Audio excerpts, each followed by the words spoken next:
দিল্লি না ঢাকা,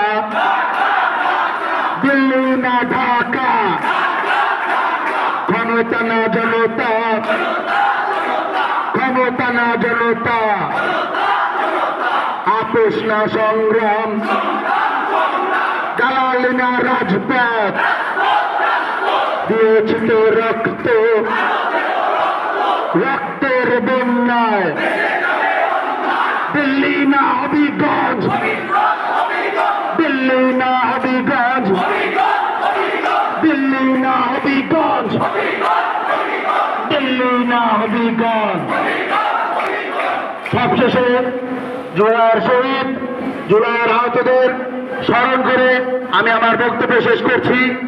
আমাদের প্রোগ্রামটা আপনাদের মাধ্যমে আমি দেশবাসীকে একটা বিশেষ অনুরোধ করতে চাই, সেটা খুব জরুরি আমার জন্য আপনাদের মাধ্যমে বলা। সেটা হচ্ছে, দয়া করে আপনারা দেশের এই বিপদের সময় সোশ্যাল মিডিয়ার বিভিন্ন গুজব, মিস ইনফরমেশনে কান দেবেন না। একটি শক্তিশালী বিমান বাহিনী দেশের স্বাধীনতা ও সার্বভৌমত্বর জন্য অপরিহার্য। দয়া করে গুজব ছড়িয়ে দেশের সার্বভৌমত্বের এই স্তম্ভকে দুর্বল করে দেবেন না। এই মর্মান্তিক দুর্ঘটনায় আপনাদের সবার মতো আমারও হৃদয় ভেঙে গেছে। আপনারা জানেন যে আমি মাত্র সফরে বেরিয়েছিলাম, একটা জরুরি সফর ছিল।